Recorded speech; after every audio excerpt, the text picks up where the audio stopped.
You are now watching Believe. Do you believe? All right. Welcome in. Happy to be back with you after a week's hiatus. We're back with you here. Believe in Georgia Dogs on the Believe Network. We're streaming live on YouTube as you speak. The audio version will drop later on this week, preferably tomorrow. We'll have some more content coming out throughout the week. But happy to be with you. Happy to talk Georgia football amongst other areas of football, other parts of the country. We hope you weren't affected too bad from the Hurricane Ian. If you were, we hope you can bounce back on your feet. I know my mother-in-law in Naples, they got hit pretty hard, but there's mostly floodwater in Naples and not a ton of wind damage. But those people in Fort Myers were with you. They got hit the hardest, I think, with wind and flood damage. So if you're listening to this, if you're able to listen to this and you're in a hurricane-stricken area, we are with you, and we hope you recover. But joining me, as always, a man that narrowly avoided the hurricane, a man that is coming off a bye week and preparing for a huge region win against Jenkins upcoming. It's the man, Israel Troop. What's up? What's up, man? Prayers out for those who were affected by the hurricane. It was making a beeline for us on Tuesday, and then it took a hard right. The Carolinas and all those guys were affected. I got a couple of family members down in Florida. Hopefully they weren't affected too bad, but big prayers and support goes out to those that were affected as it came through and did. Absolutely, and like we said, we're with you. Hope everything works out. So if you want to join us, subscribe to the YouTube channel, find us on social media. You can get in on the chat on the YouTube channel, or you can listen to us on social media. The chat is open and ready to go. If you want to join in on the show, please feel free to do so. Again, at TroopStar28, at Believe in Dogs. You can find the link tree for everything. We've recently opened a partnership with Sports TV, so you'll start to see our faces on Sports TV. We've also recently gotten a deal with TuneIn Radio, so check in, pop into TuneIn Radio. Believe has a channel there. They have two channels, I think, Believe Sports and Just Believe, and I think they run all their content there. So if you're a member and subscribe to TuneIn Radio, check us out there or wherever you get your podcast, and you get the video version right here on YouTube. And if you subscribe to Sports TV, which I'm going to learn about Sports TV more and more as we go, because I'm going to do a research. I'll be honest with you, I've never heard of it, but all of that. I would also be remiss if I didn't tell you that our show was brought to you by betonline.ag. It is the number one site for all your sports betting needs. They have live game props. They have all the latest odds and news on all sports and all events. You can bet. You could probably get some in-game props on this Braves game right now as they're up 4-3 in the top of the sixth against the Mets to take hopefully a 2-game lead in the NL East. If you're a Braves fan, I know your man Aaron Judge is looking for history. Yeah, he's sitting on 61 right now. I'm excited for him to hit 62 at the same time. Don't disrupt football Saturday for. There you go. Well, we got some picks. Throwing that out there. We got some picks as well that we're gonna tell you about. We haven't had a chance to talk about it, but Coastal Carolina came through in a big way the other night against Georgia State. I don't know what they did this week, but they came through huge since the last time we saw you. And I think I did awful in our picks, so I hope you didn't go with my picks. And I would have probably done equally awful this past week because college football is just crazy like that.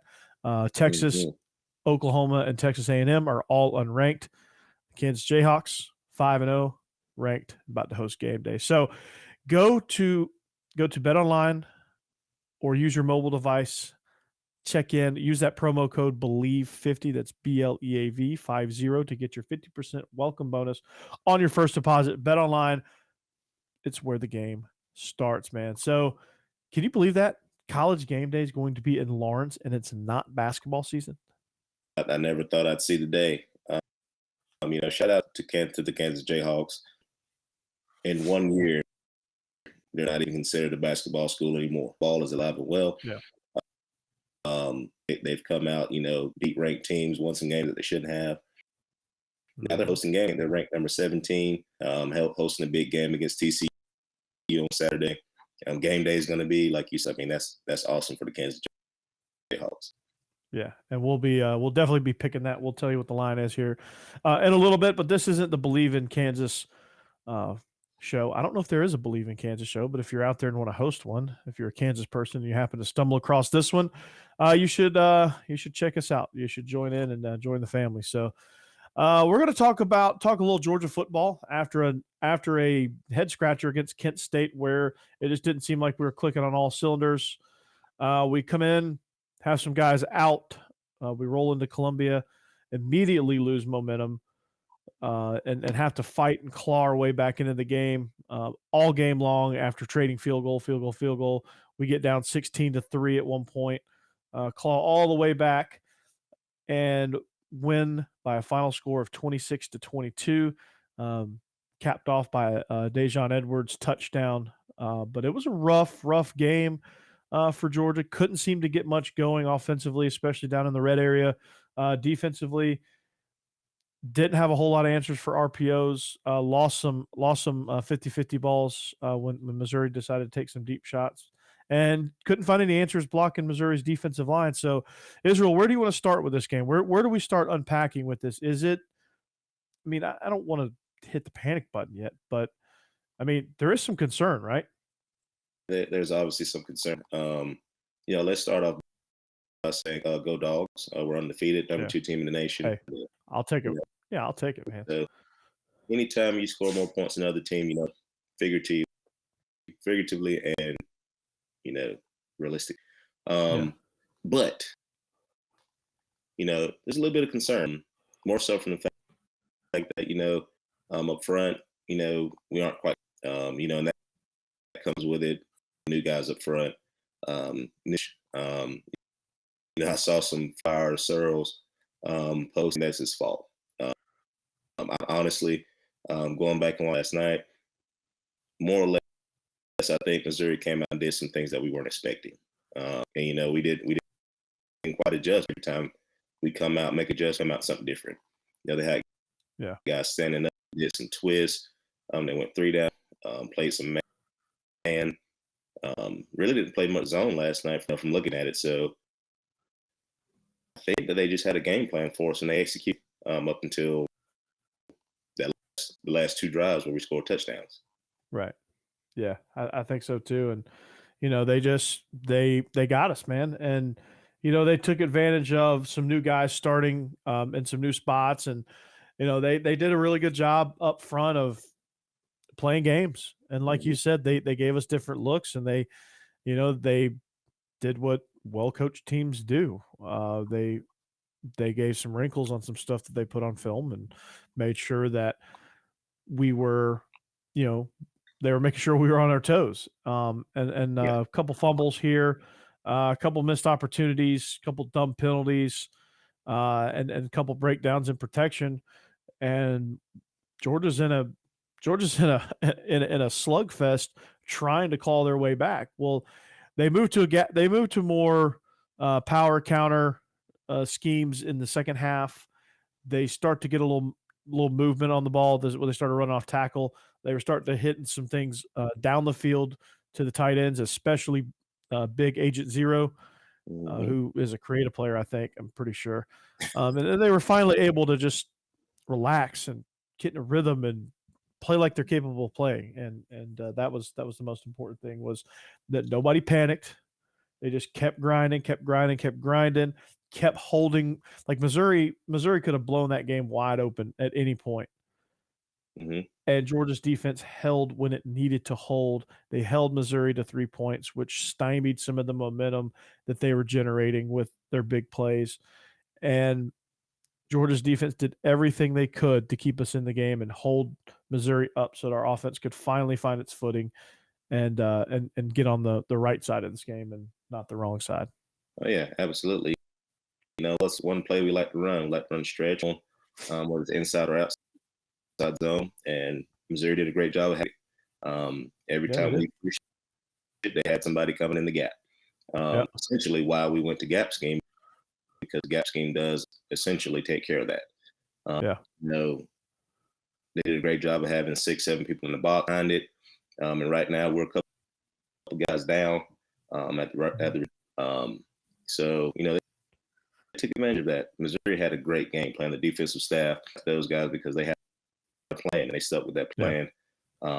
You know, a couple of abilities, you know, and that game's different. You know, we had a lot of missed opportunities. I think if McIntosh doesn't fumble, that's a big play. We get the momentum swing there. I think we go down and score where this set. Stetson fumbles. I think we're sure we're about to go down and score on that drive too.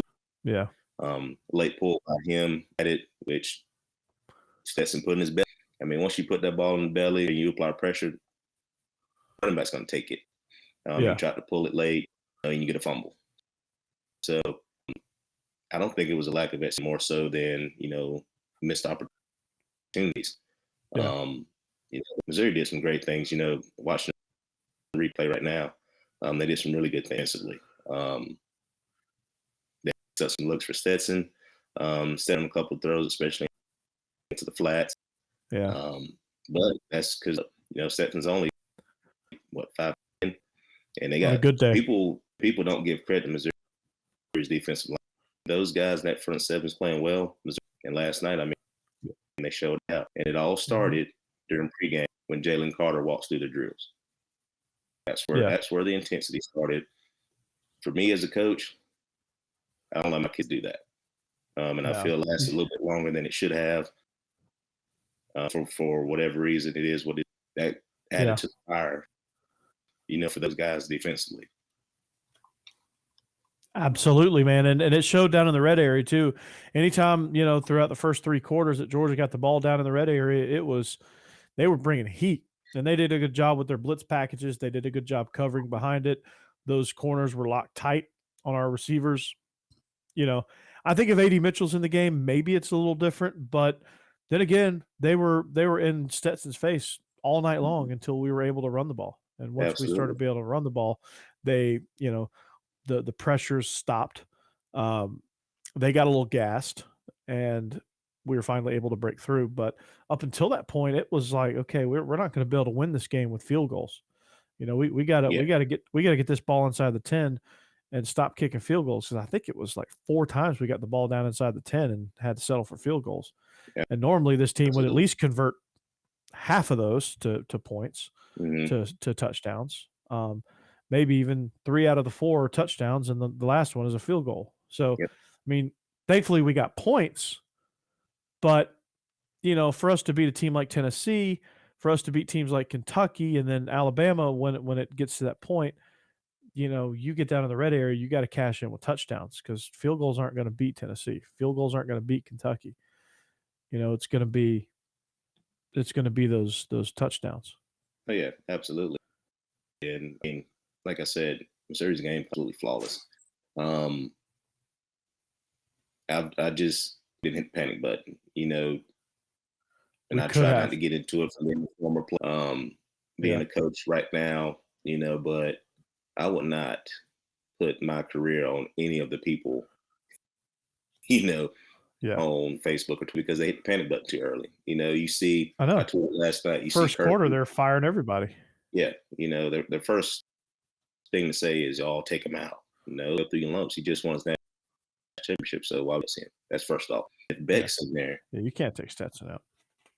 If Beck, I mean, it can get worse in my opinion, simply because the running ball with him is null and void. So you just adjust. You know, they didn't panic. You know, they kind of stay. I do think if we tempo them a little bit more, we could have got them out of their game plan a little bit earlier.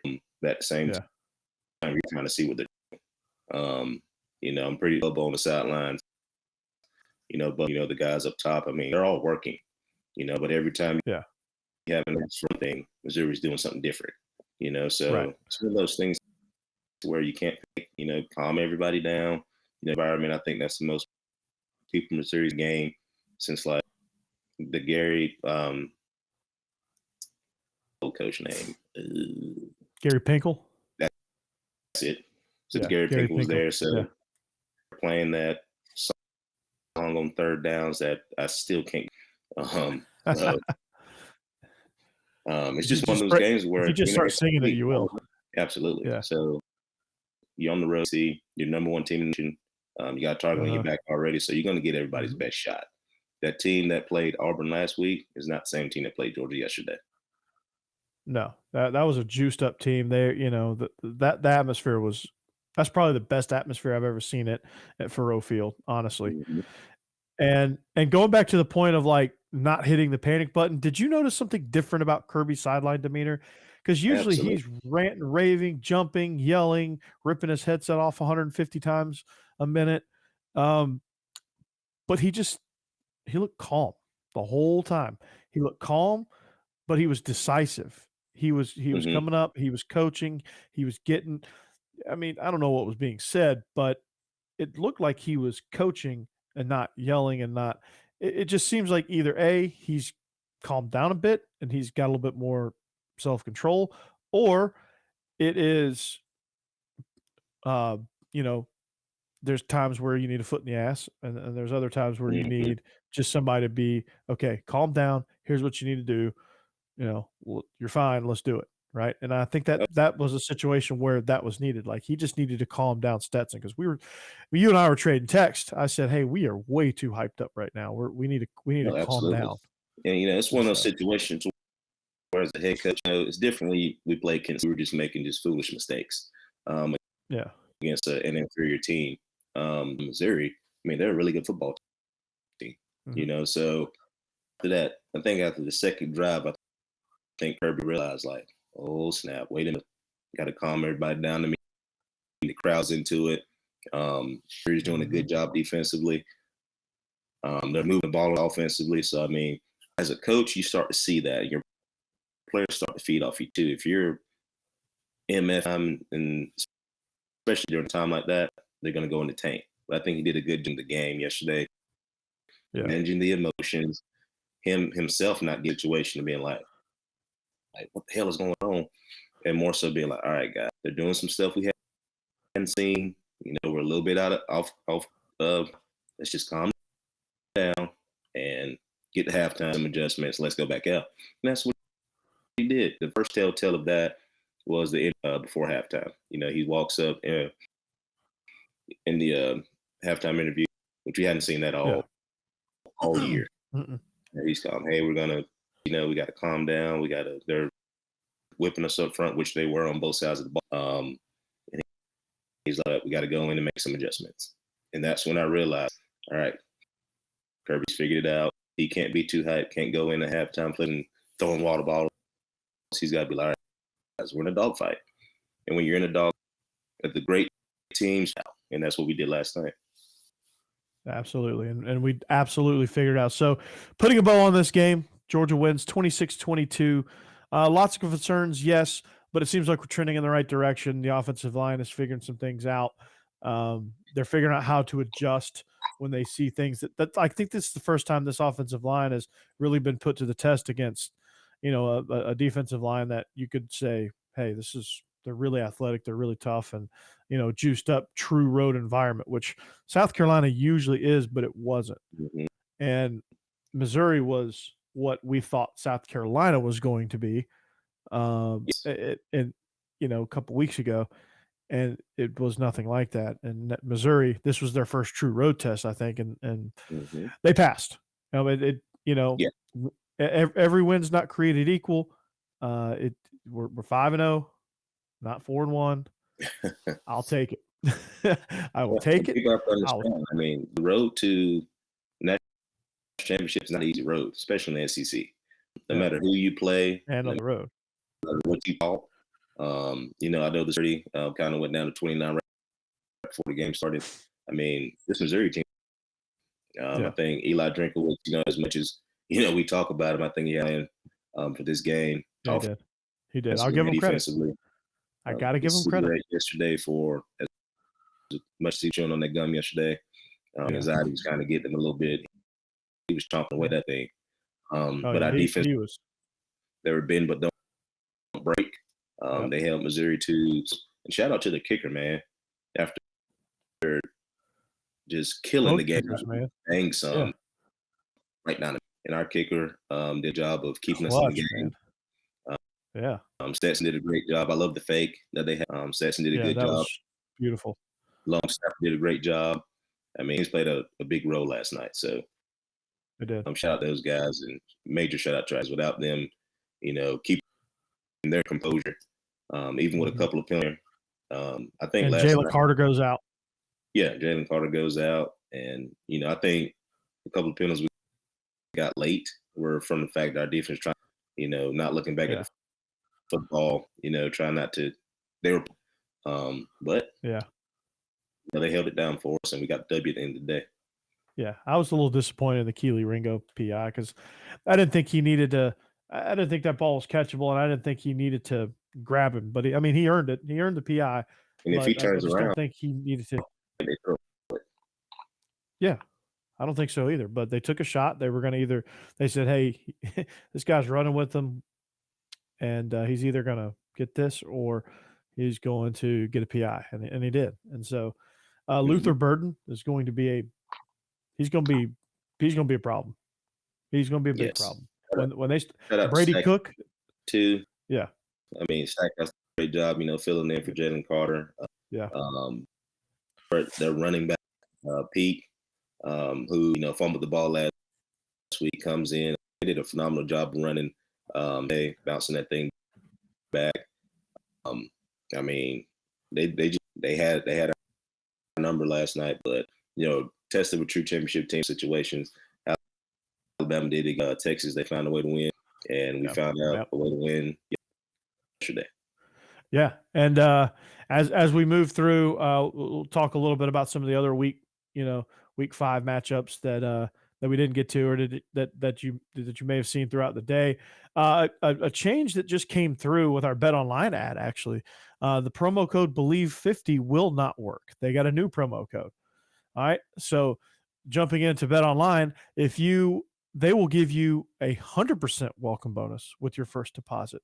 You just use that promo code BELIEVE. There's no other thing. It's just BLEAV, and you'll receive those rewards. So a slight change that came through right just 2.5 minutes ago, as we were talking about, fresh off the press. Alex from Believe has sent us that. So that's always good. And BetOnline's taking care of us, and they're taking care of you too. So 100% welcome bonus on your first deposit, not 50, 100%. So you better take advantage of that. So what other games stood out to you? I thought the Ole Miss Kentucky game was great. I thought Alabama did a lot of good things when Bryce Young went out. Their backs were against the wall, and they had to figure it out with a backup quarterback, and they did. Mississippi State, holy cow! Texas A&M. Yeah, Texas A&M and Auburn. Man, that's going to be. I think I actually like Auburn game. Now that I think about it, the game that stood out to me the most. Games, there were some awesome games. Some very unexpected scores, especially TCU was Georgia Tech Pitt game. Georgia Tech came out yesterday playing.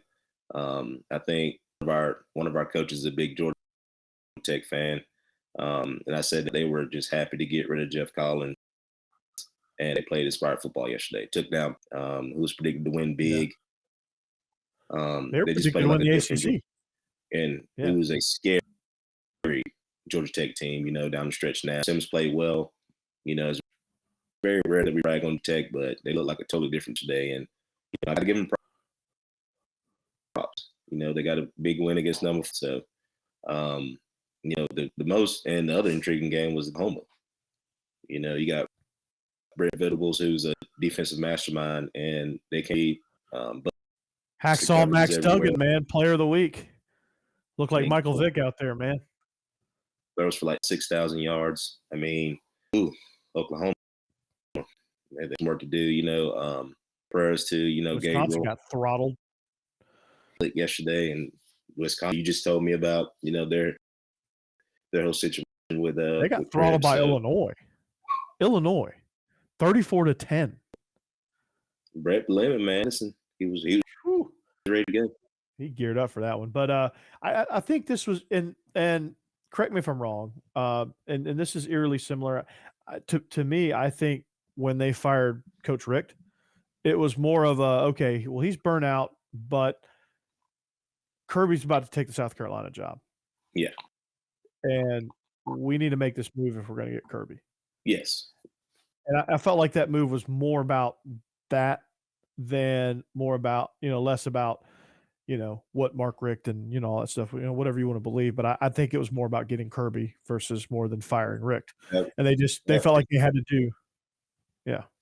And it was disappointing, but they had to do what they had to do in that scenario. Yeah. They had to make a move. Wisconsin, now that Jimmy Leonard, their defensive coordinator, their star defensive coordinator, he's popping up in some of these job searches, like Colorado just fired Carl Durrell. Jimmy Leonard is popping up in all of these searches, right?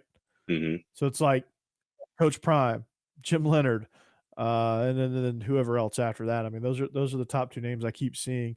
Lance Leopold, which Coast Carolina's coach. Yeah, Jamie Chadwell stuff too. So Mark, what's his name over at North Dakota State? He's in some of these lists, but Wisconsin's like, okay, we cannot lose Jimmy Leonard. Mm-hmm. So Paul Chryst, it's been real. You just got thumped by Illinois, who is a bottom feeder in the Big Ten. Bielema was bringing them off the bottom, but let's be real about this. For the last 6 years, they've been scraping the bottom of the barrel. They've been under the barrel. They hadn't been good since 2007. When they went to the Rose Bowl. They had juice. Yeah, when they had juice. So it's been a long time coming. So now, and they've been playing good, but not great. But they, they walk in and they thump Wisconsin 34-10, and Wisconsin just looks pitiful. Mm-hmm. So we'll see kind of what that does. He'll have 7 games to audition for the Wisconsin job. So he's either going to – so Wisconsin is geared up to hire Jimmy Leonard. The scenario for Jimmy Leonard is good because he's a Wisconsin alum. Wisconsin wants him, which is why they're giving him a 7-game audition because they don't want him going to Nebraska. Nebraska's going to come hard after Jimmy Leonard. They don't want him going to Nebraska. They don't want him going anywhere in the Big Ten or anywhere for that matter. So they're going to give him every reason to get this job. And if it doesn't work out, it's going to have to be a monumental collapse, which I don't think it will be. Yeah. Because he was the leader on the field for all those Rex Ryan defenses with the Jets when they were so good. He's the reason why Wisconsin has made Big Ten championship appearances each of the last, 4 out of the last 6 years or something like that. So he's a hot commodity. And so I guarantee you Matthew Perkins and the Hebrew Hammer, Matt Bernstein are going to be talking about that on Believe in Badgers. So if you want, we're not going to do a full analysis on the Badgers coaching search, but if you want more of that, you should go check them out because they will, I'm sure Monday Morning Fullback will come out and they will talk about that. So a game that surprised me also is Clemson. They're starting to figure some things out. I thought NC State was a little bit better, but they walked into a crazy environment and they forgot how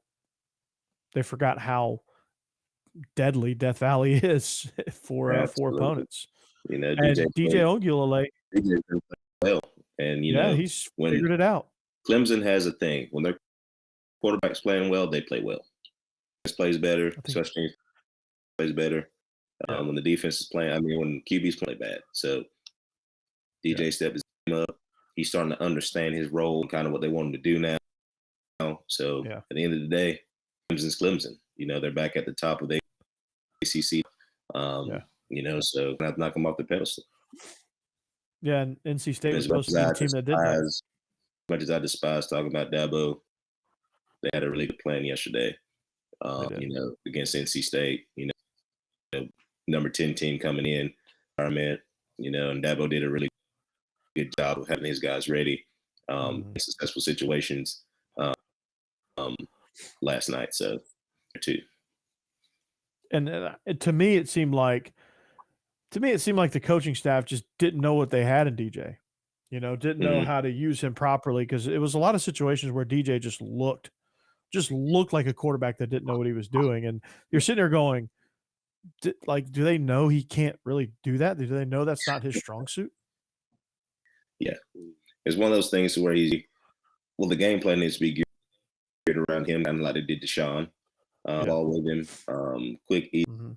easy passes, stretch the field if you have a chance to take a shot. Yeah. But the game plan has to be centered around him. I think Yeah. they tried to center it around, Yeah. and he didn't really understand the game plan, and now he's starting to, and you can start to see why he was so highly touted, coming out of high school. Absolutely. And it's good to see because it's good to see a more competitive ACC. Florida State is back in it somewhat. They lost a Yeah, tough one to Wake, but Wake behind Sam Hartman had a really, really nice game. mhm, That when they needed him, he was dropping dimes. So I'm sure they're glad to have him back. Jordan Travis looked every bit of the part. They just couldn't quite hang on there at the end. But I mean, the yeah, environment's back in Tallahassee. They're they're playing a lot better. They're in a lot more games. They were finally ranked for the first time in a long yeah. time. So At the end of the day, Mike Norvell, wearing your gray hoodie all year, dog. Don't change it up. Go back to the hoodie. My mhm. wife's a big Florida State fan. That's the first thing she pointed out. As soon as kickoff, she was like, "Why does he not have on the hoodie?" I'm a creature of habit. I'm superstitious too. I wear the same thing every Friday night. Um, so she was like, "Where's his gray hoodie?" And you see it. Yeah, So Florida State fans were talking about it the same way. So I know it's not just us as coaches. yeah, Notice little things like that. yeah, absolutely. So shout out to your wife. And so yeah, the last game from this week before we move on, before we look forward, that stood out to me was Ole Miss Kentucky, and a lot of people are downplaying it, saying, okay, well, did Ole Miss win this game or did Kentucky lose it? I think Ole Miss won the game. Because They played hell of a defense yesterday. I mean, they get turnovers. They're harassing you back. I mean, this looks like a total different Ole Miss. And of course, that comes with coaching and putting the right guys in places. They get their Kentucky gets the ball back, and they're about to score. They force turnover. You Mhm. know, they hit the quarterback. He fumbles the ball. I think Ole Miss defensively played a hell of a game yesterday. There was a couple of times they could have folded. Kentucky did a job of making some things happen, especially when some of the plays broke down. At the end of the day, Ole Miss won that game. You know, you can say, "Oh, Kentucky turned the ball over." Yeah, they don't turn the ball over, you win. You know what I feel? Yeah, protect it.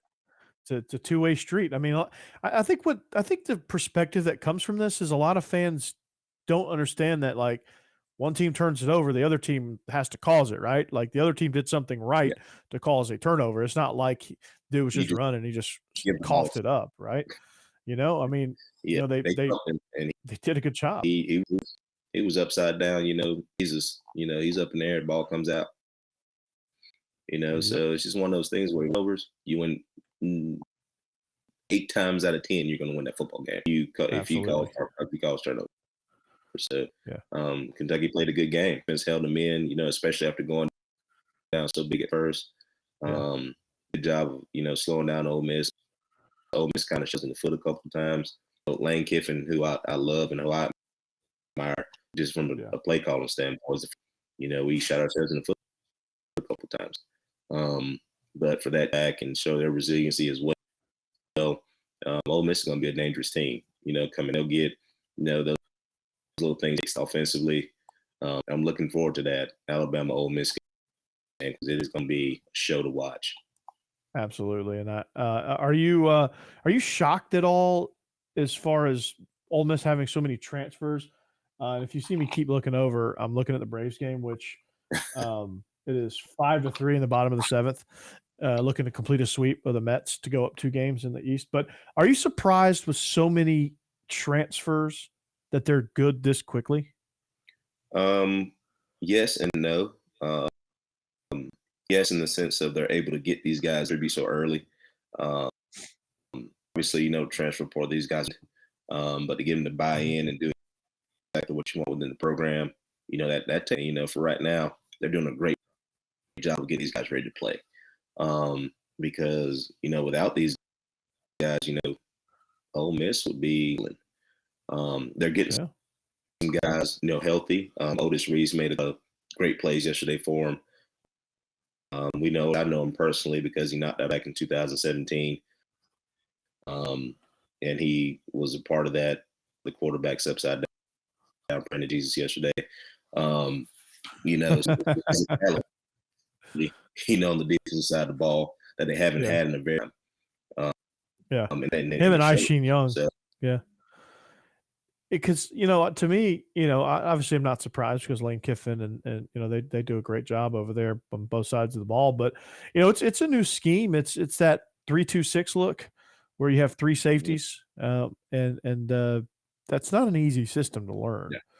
And these guys come in and they must have hit the right pieces because those guys fit in just perfectly. Jared Ivey, Aishin Young, Otis Reese has a spot that he thrives in. I mean, they all have very specific roles, and they play those roles really, really well. And that's part of the buy-in that you want as a program. You have pieces that play their role to a T and and if their role is to scream down the alley and make the quarterback be upside down and praying to Jesus, that's what your role is. That's what you're going to do.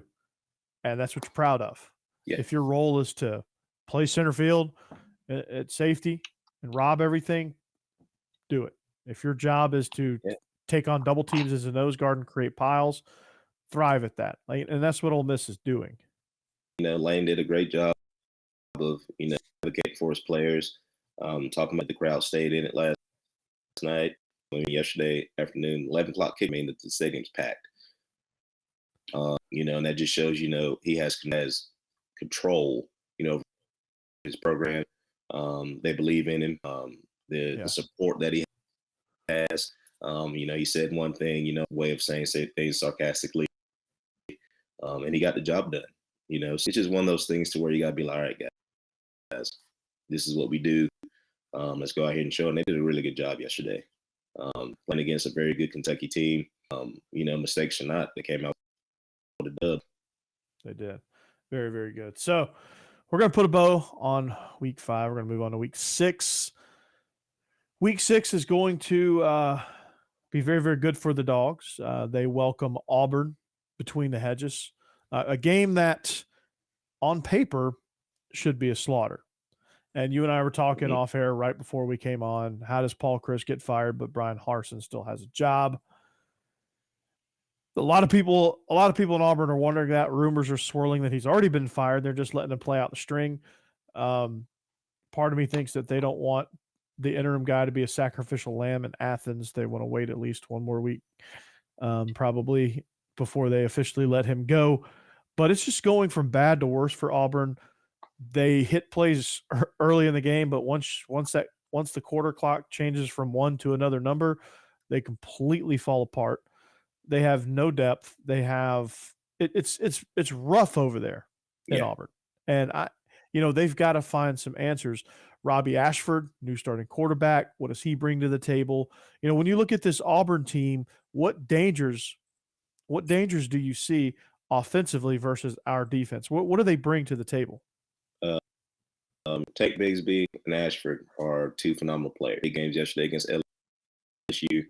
The first half was completely dominating both sides of the ball.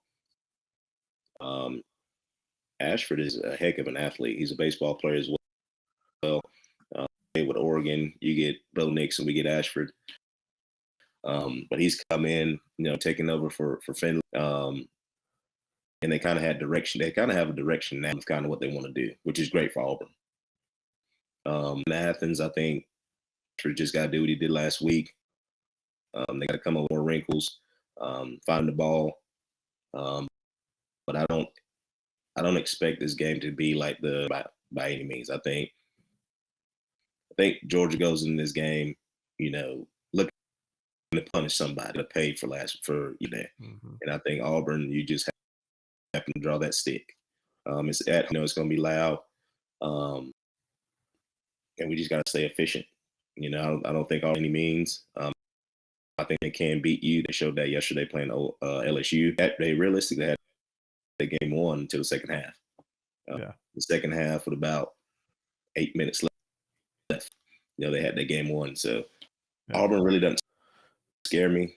There's nobody on that side of the ball that scares me. I think they're a really good job recruiting because nobody's going to Auburn right now. They got a kid from Thomas County Central, but he's really the only top prospect I see going to Auburn. I've never seen anything like that happen. So that says that something over there. It might not be Harsin. It might be something. Right now are struggling, and I think defense is playing hard and well. But when you're on the field a lot, like we say all the time, keeping your defense out there, they're going to break down. Over, you're going to lose. Yeah, and Auburn, they play hard. They have a lot of pride down there, which is good. But it's just not. There's just not a connection there between Harsin and the rest of the team. There's just something off with them. Like it just seems like the first time something goes wrong, things fall apart. Mm-hmm. And that's that's kind of like a house of cards. Like it looks pretty, looks good, and then the minute a slight breeze comes, it all crumbles, and you're left picking up the pieces. And that's kind of what Auburn has been the last 3 weeks, where they get off to a good start. Like they get off to a great start against Penn State, have a highlight-worthy hit by Owen Papeau on Sean Clifford. Turned him parallel like he was a poltergeist. Or was it Exorcist that they were hovering over the field? Like when he hit him, Sean Clifford hovered for like 2 seconds, parallel to the ground. He like fell in slow motion, and the ball went flying. Plays like that had that crowd juiced up, and then second quarter on, Penn State just put the pedal to the metal and blew them out. Same with LSU. LSU, they ate punches early. They didn't panic. That's one thing I'll say about Brian Kelly is as bad as they looked against Florida State and as discombobulated as they looked at Florida State and as discombobulated as they've looked in the first half of just about every game they've played so far outside of the 2 FCS opponents they've played, I would say LSU has got some resolve and they're a good second half team. Auburn is the exact opposite.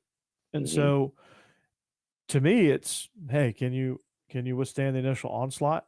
And with Georgia being home this week, I don't think Auburn's really going to have an onslaught. I think heading back to Sanford, we're not playing the school definitely blind. They're going to overlook anybody. And like I said, they got a point to prove. Everybody kind of counted them out yesterday. Fans are fans. The thing about fans saying that it's hard. No matter who you play, no matter what they look like the week before, every team recruits, every team gets better, every team practices. So understand if they look like they do the first that week before, they're playing us. They want to beat us. We have a target on the back, so we're gonna get the best shot. Back to Sanford, some pay for last week, and I think that's gonna be the moniker for this week. Somebody's got to pay for last week. Dropping the ball. So Auburn, you're going to be it. So I don't see us having any slip up. They might get us on a couple of series here and there, and we'll adjust. Go ahead and beat them like we're supposed to. Yeah, and what's great about this next run is you get Auburn, Vanderbilt, a bye week before you have to hit the stretch of Florida, Tennessee, Mississippi State, and Kentucky. And even Georgia Tech scares me now at this point. But that's not an easy stretch. You're at Mississippi State, at Kentucky, in mid-November. Mississippi State has become not an easy place to play, and Kentucky at night with what they've got going on, not an easy place either, because that place can get really, really raucous, really fast when they care about something. And of course, home against Georgia Tech, who's playing inspired football. But this week against Auburn, I think that what Penn State did a really good job of doing, what I think LSU did a really good job in the second half of doing against Robbie Ashford, is when you get him going sideways or when you get him kind of going backwards a little bit and moving around and get him where he can't get in a rhythm, he doesn't come off to me as polished enough yet to be able to make those off-platform throws, to be able to get himself in those situations where he can use his legs to buy time. And occasionally he will. The first touchdown they scored was one of those type plays where he moved. I think he moved left and he stepped up and over and delivered a dot to a wide open receiver. But I think if you can get him where you're pushing the pocket, don't allow him those creases. And anytime he throws the ball, he better be on the ground. Like you need to, even if he gets the ball, even if he gets to throw off, even if he completes it, you take shots on him. That's gonna count up. That's what Georgia did against Bo Nix. It was if he's gonna run around, put him on the ground. Yes. Make him remember, even if he completes the pass, make him earn it. Make him think, because later on in the game, Ashford's going to pull back on one of those throws and he's going to float it and we're going to pick it off because he's afraid of taking that big shot. And so anytime you can get shots on the quarterback, that helps. And I think to an athletic guy like that, that's what you have to do. Yeah, and he's the pressure. opposite of Bro Nix in the sense that downfield when he does break the pocket, he's looking to make a play. Other than with Bo Nix, it was all right when he moves out the pocket. He's that's where Ashford can hurt you. He does a great job of keeping his eyes down the field. He will turn the ball over. I think we got to do a great mixing up coverages with him.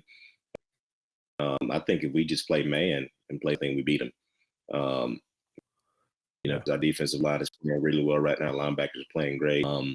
We just got to keep him contained because he does run the ball. Really good job of running power read yesterday. In the first half, I think we kind of got second half. And hit him off, and he's a freshman or sophomore. One of those. Let's put it like that. Because he does play like a veteran. But this would be different. He's played in Sanford Stadium. Like I said, after that game yesterday, he's going in with a pissed off bunch of bulldogs who are looking to punish somebody to pay. Whether it's him or whether it's the answer for yesterday, and I think that's going to be the for the practice this week. Somebody to pay. Yeah, and that'll be the theme. Offensively, how do you make Auburn pay? To me, I think you got to find number 10. Find number 10, know where he's at. This would be good preparation for finding 31 later on when the Crimson Tide show up in the Mercedes-Benz Dome again. And find 10. I think you run power counter, RPO, take shots downfield. Hopefully A.D. Mitchell is healthy. And you find Agent Zero, you find Brock Bowers, you get the tight ends involved early, way earlier. Take care of the football, and that should be an easy cover. Take care of the football. I think we do a little bit more play action because in the shotgun, wherever we're sliding to, we're from the backside, which kind of went against us yesterday, and just play Georgia football. I think we pressed a little bit yesterday trying to figure out what Missouri was doing, but we all know what to do. Nobody on defense, the number 10 scares me from Auburn. They're really good. They're defense. But at the end of the day, I think, like I said, I think we're better. We need to, get the receivers involved early. Like I said, with play act, screens, things like that, things that we know that we can be successful at. We need to play with some, which we kind of hit Missouri with yesterday, late. Like I said, if you start tempo and early, you can slow it down as the game goes on. Just little things like that. Get sets in the rhythm, get them some early catches. Rosemary Jackson did a great job of stepping up. Good seeing Blaylock carries, had a couple big catches yesterday. Getting all those guys involved. I know we're pretty much 12 personnel now. Get AD back this week, so we'll see how that goes. So, just all our playmakers involved early and often is what we need to do offensively. Because when involved, Stetson's comfortable. Go back and watch, the South Carolina game. He's clicking, he's making throws, things like that. On both sides of the ball. Special teams keep doing what you're doing. Yeah, y'all are doing a phenomenal job. So, yeah, and don't press, because I felt like, one of the things that I didn't mention was that early in the game, I felt like the receivers were pressing a little bit, like trying to make big plays, and they ended up not making big plays. Like McIntosh was pressing a little bit. I think when he fumbled, just something was off. Like this team was just, like the energy was off across the middle, which is going to be a huge first down. Now, I think he's back. He should have called big catches there at the end. Yeah. But like I said, we got to get receivers involved. I think we need to go a little bit 10 personnel, and not just on third down.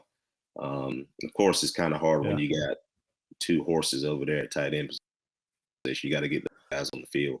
Those receivers involved in the game, so they're not coming in. Spread the wealth a little bit. Get those guys in a rhythm too. Get them comfortable, because third down, you're just third down, so we know teams don't throw the ball. So I gotta make this catch.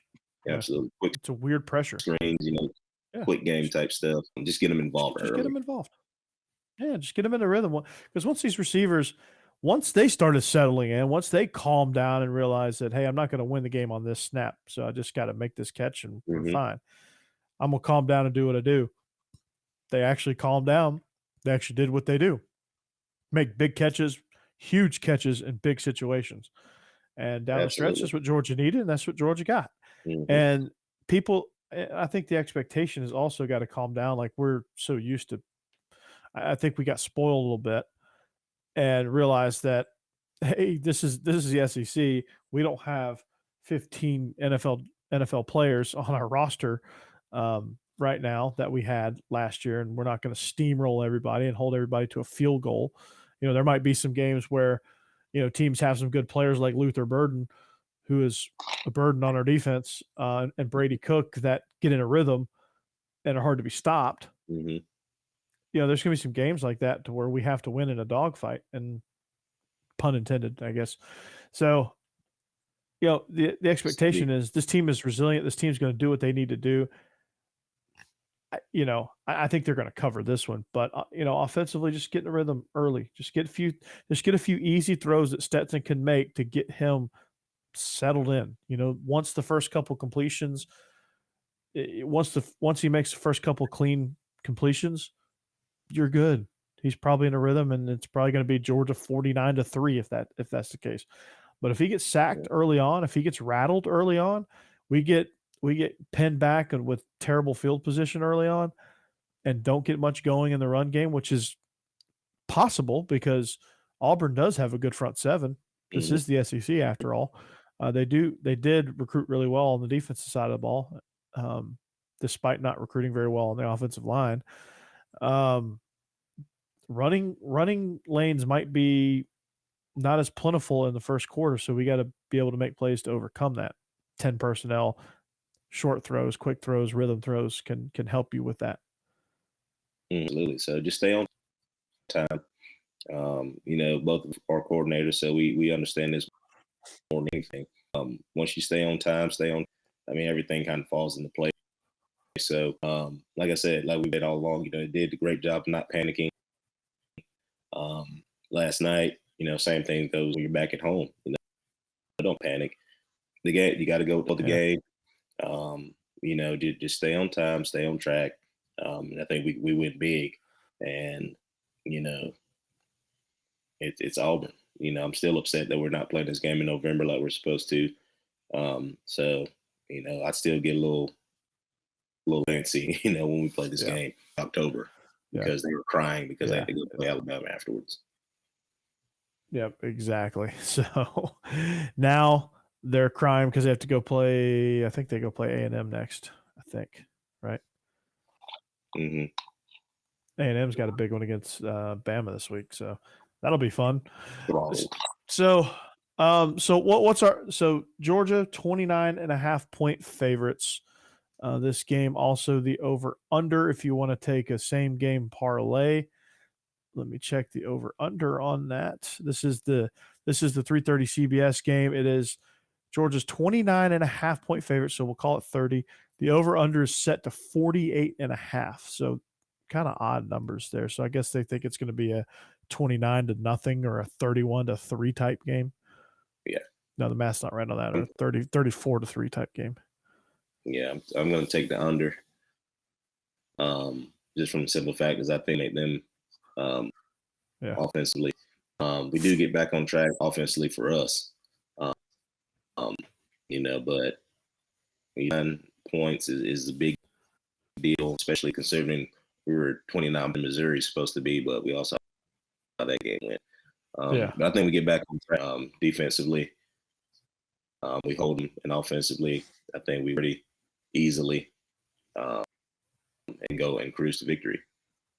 Absolutely. I think the same thing. I think it's hard to pick the over these last 3 weeks, but I'm going to pick the under because I think it's going to be like a 38-10 type game. 38. Actually, it's going to be a 38-6, 38-7 type game. I think we're going to get a barely cover late. I think, we're going to get real close to the over. But I think it's going to be, right around 46, 47 points. I think it's going to be one of those where you're just kind of biting your nails and hoping that no more points are scored.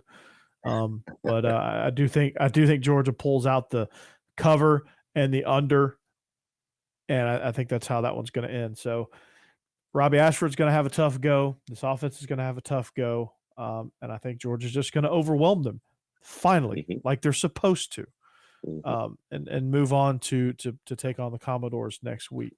If they don't, so I think we as long as we win, we win. You know what I mean? So as long as we get. To me, if we get to 6-0, I'm good. I'll be wrong all day on the pick, but getting to 6-0 is the most important thing, and I think people have to realize that. So, and my wife said the other day about Florida after they won national championship that very next year, biter. Florida State.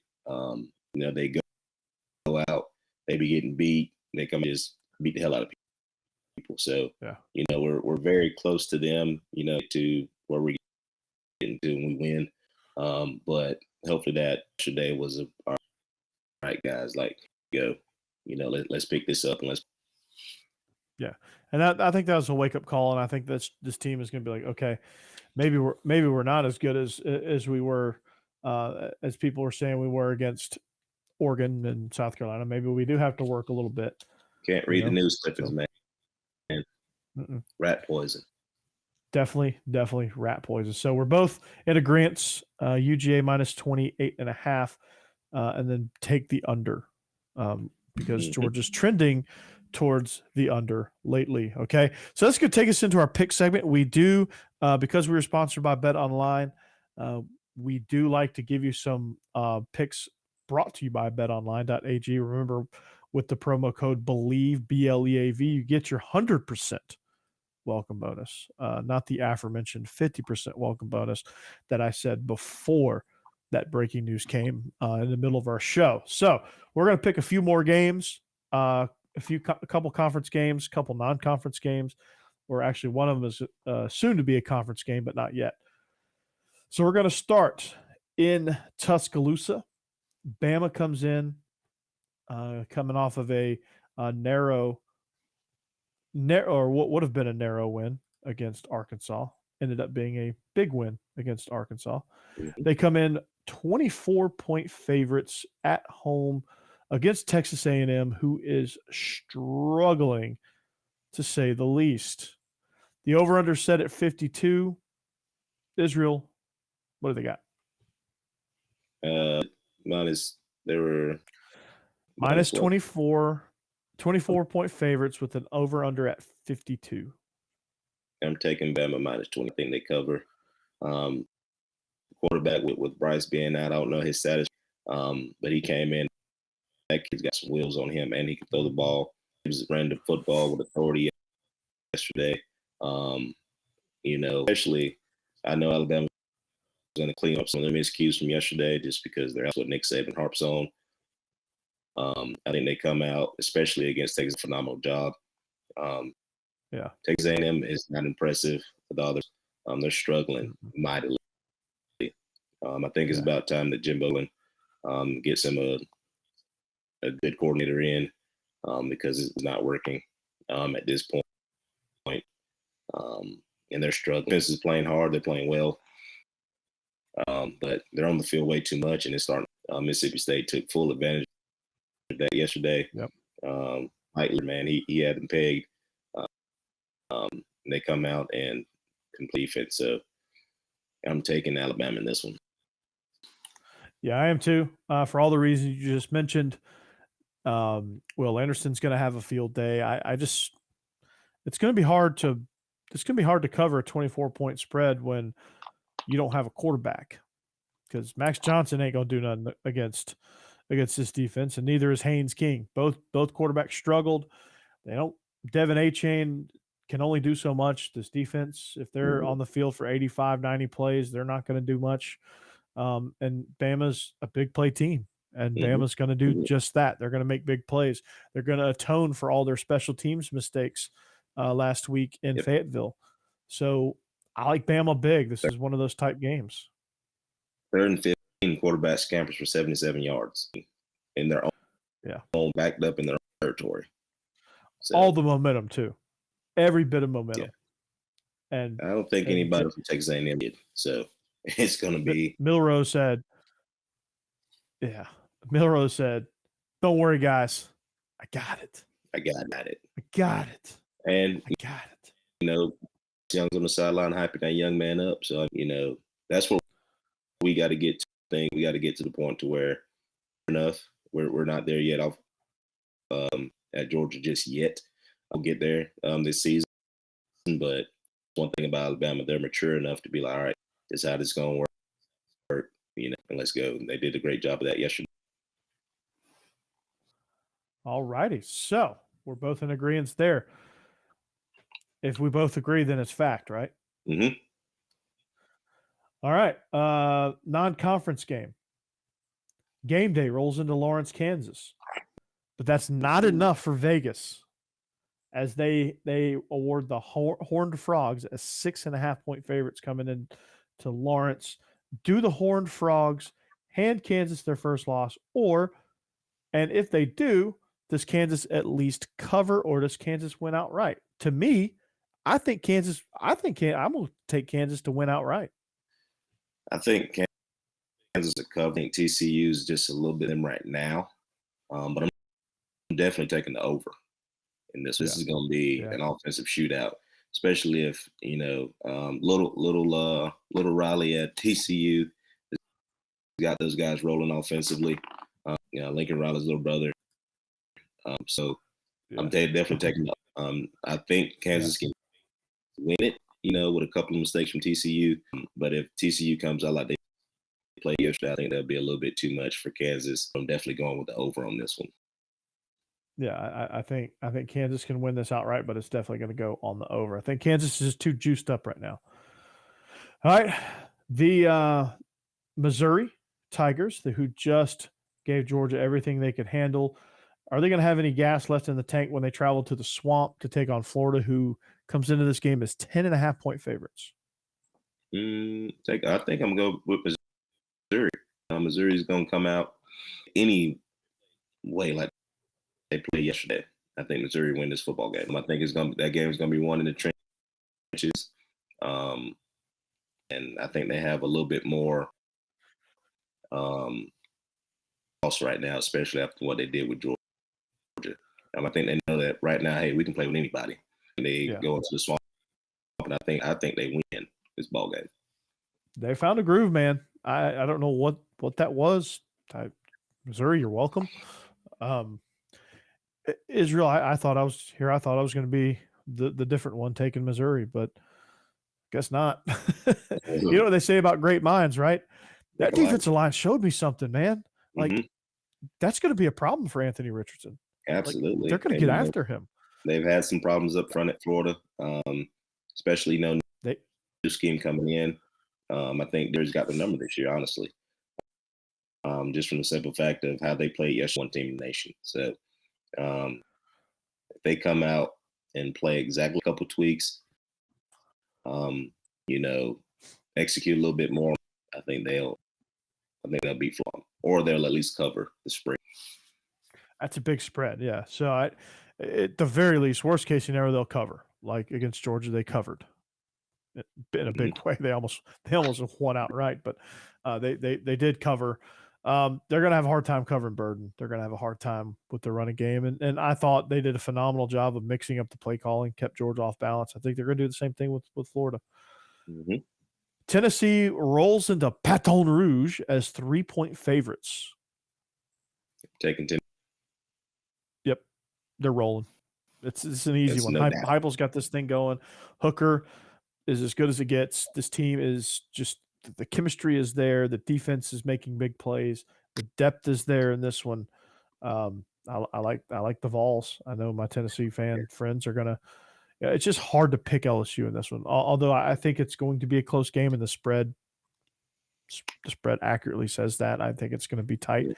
But I think Tennessee wins by 4 to 6, somewhere in that range, where not quite a touchdown, but it's going to take a touchdown to beat them. Type situation. Yeah, I think Tennessee wins by 10. I think they can win by 10. And they're going to take advantage of LSU's breakdown in secondary. Just Auburn did in the first half yesterday. So, one thing about tennis coach, you're dealing with a great offensive mind on that side of the football. And I think the tempo is also going to get LSU too, because they do have a hard time getting lined up. And it is an early game. So it's in Baton Rouge early. So you don't have to worry about Tiger fans being, up on just yet. If it was a night game, it'd be a little bit different. But with the game, a little daylight outside, I think Tennessee covers. I'm taking, Tennessee wins and covers. I think I'm taking the over too. Oh yeah. So they're going to score. Yeah, absolutely. And the last game that we have is soon to be a conference game, but right now it is a Big 12 showdown against two unranked teams. It's the Red River Shootout. It is a neutral site, but Texas rolls in as the de facto visitors. They are -6 wearing the white jerseys this year versus Oklahoma wearing the crimson jerseys. To be honest, I don't really know how to see this game. I don't know if Quinn Ewers is back yet. I haven't really dove into this matchup quite extensively because really it's kind of off my radar, but Texas -6. I don't know. I think OU covers this one. I think they're tired of getting beaten. I think Texas is just what the doctor ordered for the Sooners. That's how I see it. So I'm taking Oklahoma here. Hey, we disagree. Texas lost from the bounce back last 2 games, especially yesterday against West Virginia. Against a guy who does throw the ball, and our old friend Daniels. They did a really good job. Defense stepped up. Defense kind of put them on the back, last 2 games. So if I'm Sarkisian, which he's a phenomenal coach, I'm looking at kind of what TCU did against them, tweaking it to where it fits what we guys on defense for Texas. I think they put the win and they cover on Saturday in the Red River Shootout. His first Red River Shootout. I think he wins it. Put that hat on, big dog. All right. Okay. It looks like we have a little disagreement here. Finally.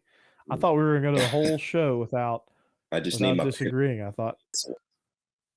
Yeah, you do. Or a red highlighter to match your shirt there, like Digger Phelps. There you go. So, but yeah, that's going to do it for us here. That's the pick segment. So to recap, we both have Kansas +6.5 and the over. We both have Missouri +10.5. We're both on the Tennessee train at -3 on the road at LSU. I like Oklahoma in the Red River Shootout +6, and you like Texas -6 in the Red River Shootout, wearing the white jerseys. We both like UGA big minus 28.5, but we're both taking the under. Mhm. We both are taking Bama minus 24 as well. So if you're keeping score at home, those are the rundown of our picks. If you want to make a bet, make a bet. But otherwise, if you get them wrong, it's his fault. Wait, there it is. Yeah, right there. His fault. Troop Star 28. No, just kidding. Direct all complaints to at the Stephen Willis. Sorry, Steve. Sorry, Steve. Just kidding. But that's going to do it for us here on the Believe in Georgia Dogs podcast on the Believe Network. We hope you have a great rest of your week. Look out for more content coming around throughout the week. You can also catch me on Illegal Motion, College Football Podcast, and SEC After Dark as well. So catch me for more content and in those places, as well as right here on the Believe in Georgia Dogs YouTube channel, wherever you find your podcast, TuneIn Radio, Apple Podcasts, Spotify. If it's an app on smart TVs, I got to do some research on that, but you can find us on sports TV as well. As soon as I get this show over to Joe, who's going to get it to Jenna, who's then going to get it to sports TV, who's then going to put it on the air. Sounds like a long process, but I don't think it's that long. So for Israel Troop, I'm Corey Burton. Again, this is the Believe in Georgia Dogs podcast on the Believe Network, presented by Bet Online. We hope you have a great week. Follow us on social media, like and subscribe, and we will catch you later.